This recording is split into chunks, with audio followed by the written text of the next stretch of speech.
Futuhul Ghaib, pembuka tabir kegaiban. Sebuah ajaran tasawuf, Syekh Abdul Qadir Jailani. Ajaran ke-26. Hijab atau tabir yang menghalangi kamu itu tidak akan terbuka, sekiranya kamu tidak keluar dari makhluk dan membebaskan hati dari makhluk dalam semua keadaan dan kedudukan hidup. Hijab itu juga tidak akan terbuka, sekiranya hawa nafsu kamu tidak hancur lebur, begitu juga tujuan dan kerinduan kamu kepada makhluk serta kepada dunia dan akhirat. Hendaklah kamu menjadi seperti bak yang bocor yang tidak berisikan air. Hendaklah kamu mengosongkan hatimu dari apa saja selain Allah dan hendaklah hanya kamu penuhi dengan Allah semata-mata. Sehingga kamu akan menjadi penjaga pintu hatimu dan kamu akan diberi pedang tauhid, kekuatan dan kekuasaan. Apa saja selain Allah yang hendak merasuk ke dalam hatimu, hendaknya kamu penggal dengan pedang tauhid, agar tidak ada lagi diri kamu, nafsu kamu dan kerinduan kamu kepada dunia dan akhirat. Hendaklah Allah saja yang bersemayam di dalam hatimu itu. Jadilah kamu hamba Allah yang sejati dan janganlah kamu menjadi hamba manusia, atau hamba pendapat mereka, atau hamba perintah mereka dan atau hamba apa saja selain Allah. Apabila semua ini telah melekat di dalam dirimu dalam hidup ini, maka tabir kehormatan akan digantungkan di sekeliling hatimu, parit kemuliaan akan digali di sekelilingnya, kawasan keagungan akan mengelilinginya dan hatimu akan dikawal oleh tentara hak dan tauhid, di samping itu, pengawal-pengawal yang hak akan ditempatkan di dekatnya. Dengan demikian, setan, hawa nafsu kebinatangan, pengaruh manusia yang meruntuhkan, angan-angan kosong dan apa saja yang merusakmu tidak akan dapat menawan dan menerobos masuk ke dalam hatimu yang terkawal rapat itu.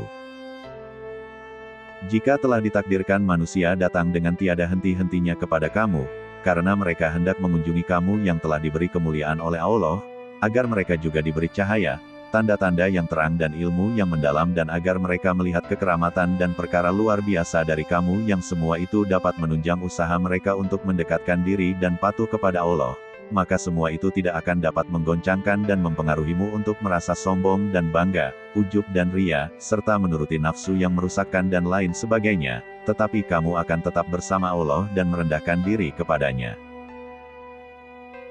Sekiranya kamu dikarunia Allah seorang istri yang cantik jelita, istrimu itu pun tidak akan mampu menggoncangkan iman kamu dan kamu akan diselamatkan dari kejahatannya serta akan diselamatkan dari memikul bebannya atau saudara-saudaranya.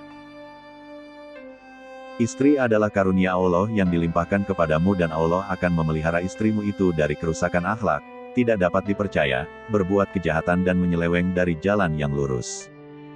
Dia akan takluk kepada kamu, dia dan saudara-saudaranya akan membebaskan kamu dari beban nafkahnya dan menjauhkan kamu dari segala kesusahan karenanya. Sekiranya dia melahirkan anakmu, maka anak itu akan menjadi anak yang saleh, bersih dan menyenangkan pandanganmu. Firman Allah, maka kami memperkenankan doanya, dan kami anugerahkan kepadanya Yahya, dan kami jadikan istrinya dapat mengandung. Sesungguhnya mereka adalah orang-orang yang selalu bersegera dalam mengerjakan perbuatan-perbuatan yang baik dan mereka berdoa kepada kami dengan harap dan cemas. Dan mereka adalah orang-orang yang khusyuk kepada K10. Allah SWT berfirman, dan orang-orang yang berkata, Ya Tuhan kami, anugerahkanlah kepada kami istri-istri kami dan keturunan kami sebagai penyenang hati kami, dan jadikanlah kami imam bagi orang-orang yang bertakwa. Allah juga berfirman, yang akan mewarisi aku dan mewarisi sebagian keluarga Yakub, dan jadikanlah ia, ya Tuhanku, seorang yang diridai. Semua permintaan atau doa yang tersebut dalam ayat-ayat di atas akan kamu terima dan berlaku bagi kamu, baik permintaan itu kamu tujukan kepada Allah maupun tidak. Karena doa-doa itu khusus untuk orang-orang yang layak menerima karunia-Nya dan dekat kepadanya. Sekiranya hal-hal keduniaan datang kepadamu, kamu tidak akan dapat dibahayakannya. Apa yang telah ditentukan untukmu, dengan kehendak dan ketentuan Allah, akan kamu rasakan dengan keadaan bersih. Tetapi hendaklah kamu patuh kepadanya, seperti dengan melakukan salat 5 waktu dan berpuasa pada bulan Ramadan. Kamu diperintahkan untuk membagikan apa yang bukan bagian kamu yang terdapat dalam rizkimu itu kepada sahabatmu, tetanggamu, orang-orang yang meminta sedekah dan orang-orang yang patut menerima zakat sesuai dengan keadaan. Keadaan yang sebenarnya akan diberitahukan kepadamu, sehingga kamu dapat membedakan antara orang-orang yang patut diberi dengan orang-orang yang tidak patut diberi. Semuanya akan tampak terang olehmu, tidak ada keraguan dan tidak ada kesamaran lagi padamu. Oleh karena itu, hendaklah kamu bersabar, ikhlas dalam bertawakal kepada Allah, perhatikan apa yang ada sekarang, hilangkan syakwa sangka, diam dan jangan banyak bicara, berlomba-lombalah menuju ridha ilahi, bertawakallah kepadanya, bertawadu-lah dan khusyuk-lah kepadanya serta bersikap sederhana, sehingga takdir datang kepadamu dan kamu dibawa maju ke depan dengan tangan kamu. Kemudian, segala sesuatu yang memberatkan kamu akan diringankan. Setelah itu, kamu akan ditenggelamkan di dalam lautan ridha, rahmat dan kasih sayang Allah serta kamu akan dihiasi dengan pakaian, nur, rahasia ketuhanan yang maha tinggi dan ilmu yang datang dari Allah. Kamu akan dibawa dekat kepadanya, berkata dengannya, diberi karunia olehnya dan dibebaskan dari segala keperluan. Kamu akan diberi keberanian, kemuliaan dan ketinggian serta firman ini akan ditujukan kepada kamu, dan Raja berkata, bawalah Yusuf kepadaku, agar aku memilih dia sebagai orang yang rapat kepadaku. Maka tatkala Raja telah bercakap-cakap dengan dia berkata, sesungguhnya kamu, mulai hari ini menjadi seorang yang berkedudukan tinggi lagi dipercayai pada sisi kami.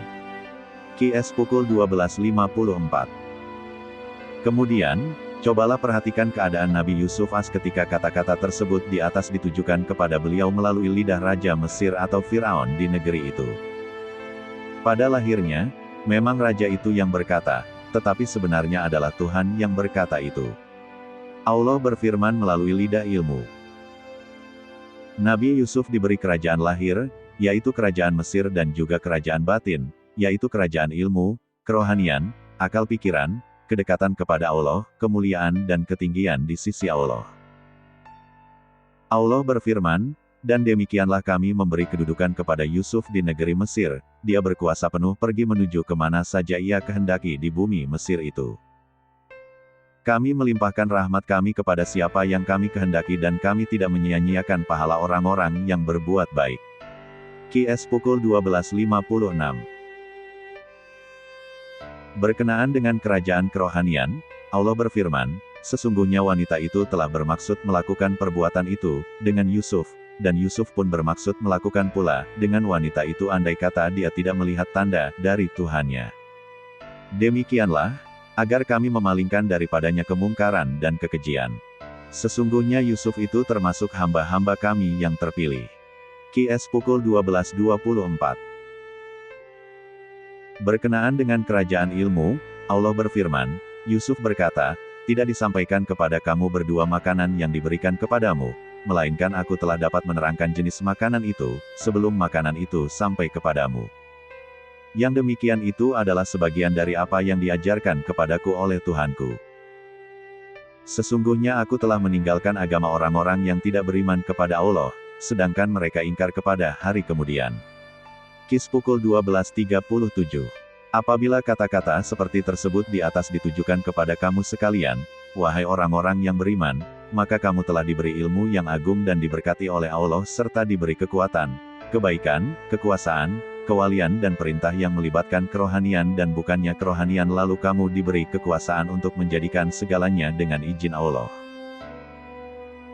Kemudian, di akhirat kelak kamu akan diberi tempat yang kekal, kamu akan diberi kebahagiaan di surga dan kamu akan melihat wajah Allah dan mendapatkan keridaannya. Inilah karunia yang tiada terhingga. Bersambung ajaran ke-27.